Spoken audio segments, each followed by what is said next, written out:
Hello everyone, you are watching a fragment of the Countdown program. See the full version of the program on the Patreon resource. And thanks to everyone who is becoming our patrons right now. About the misadventures of the bald and handsome, look at Daily Motion, and here on YouTube, about the most important thing. Putin's statement about the imminent deployment of tactical nuclear weapons in Belarus nullified fresh Russian-Chinese agreements and gave rise to several acute questions at once. Less than a week after the joint statement with the head of China that nuclear powers should not place these weapons outside their borders, Putin announced the imminent deployment of Russian nuclear weapons in Belarus. In the lads, this is called pissing on the face of a partner. Lowered C, bring another. But China doesn't have another Xi, and this one will definitely be offended, because it won't understand such a disdainful attitude towards carefully crafted agreements. After all, it turns out that the word of the Russians is not worth anything at all. In vain he only wandered to Moscow, wasting time and testing his reputation for strength, shaking the leggings of a toxic outcast. On the other hand, the Kremlin realized that one could not count on Beijing's military assistance, and began to be rude without looking back, but with reservations, in the hope that the Chinese would swallow it if sweetened. Russia will continue to fight for peace with a sword and shield, and China will continue to fight for peace with a wise word and commanding gesture. Propagandists around the Kremlin justify themselves.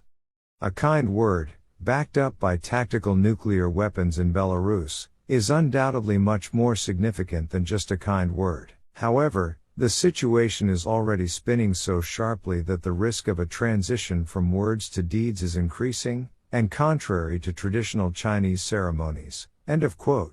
Sometimes they talk. China, indeed, did not order a nuclear war. Moreover, the Kremlin warned against sudden movements in this direction. Dirt the planet is easy, but then how to live with it? So far, Putin has been demonstrating somersaults of a suicidal person, tumbling without insurance under the dome of a fascist circus. The fears of particularly far-sighted experts are confirmed. A bald-headed psychopath can easily throw something nuclear from the territory of Belarus and say, "It's not us, deal with Lukashenko." And then, when the answer flies, to squeal about NATO aggression. In any case, nuclear weapons in Belarus are a gigantic escalation by Putin. The Psycho-Führer is clearly preparing to make historic decisions in the event of a defeat in Ukraine. After all, the armed forces of Ukraine are getting stronger every day. The Ukrainian military returned from the exercises on the Challenger 2 tanks. Lieutenant Colonel Stone, who commanded the training, does not hide his satisfaction. "We were all extremely impressed with the level of demonstrated competence and have no doubt that our friends will use the Challenger 2 tanks to the maximum effect in future battles, protecting their homeland." And the Institute for the Study of War cherishes the hope that the Ukrainian counteroffensive will make it easier for Putin to negotiate.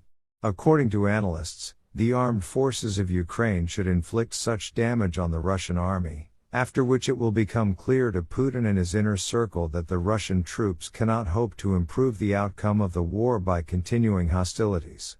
And therein lies a big mistake. Putin is a clinically stubborn psychopath who cannot be moved towards the rational. After all, the invasion itself was an irrational move. To admit this for Putin is tantamount to defeat. Then it turns out that the West and Ukraine are right, and it is necessary to withdraw troops from the territory of Ukraine, abandoning the very idea of gathering Soviet lands.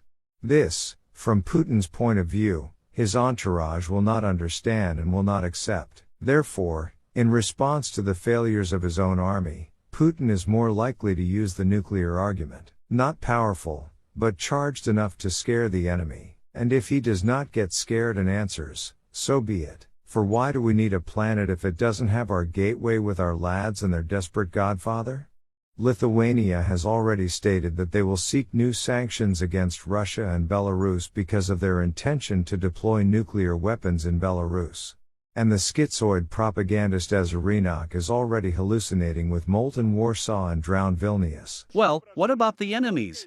Belarus is a nuclear power, a state that has the ability, in the event of an attack on its territory, to respond with tactical nuclear weapons. Warsaw will melt and Vilnius will sink. We will watch a matte sunset and the rise of a plague fungus in a Polish swamp. And so the secret will come true. Do not poke your nose, gentlemen, for we will irradiate. You forced us, and don't complain now. You have been warned.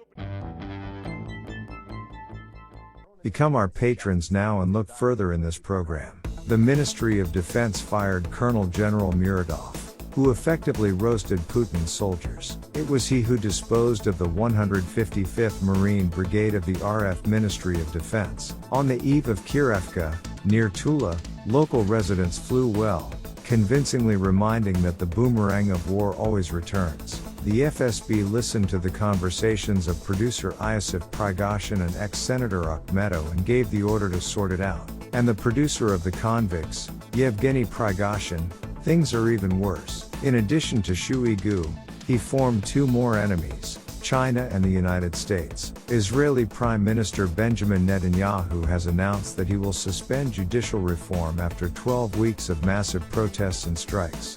The son of the head of the all-Russian state television and radio broadcasting company Oleg Dobrodeyev, Boris Dobrodeyev, fled Russia to Uzbekistan, away from mobilization. He will create a new IT holding. Stay close to money and food, and away from the patriotic trenches. That's the motto of the golden children of the brown elite. And that is all. See the story about Prigozhin on Daily Motion. And the full version of the program is on the Patreon resource. And thanks to everyone who is becoming our patrons right now. He hugged everyone. Glory to Ukraine.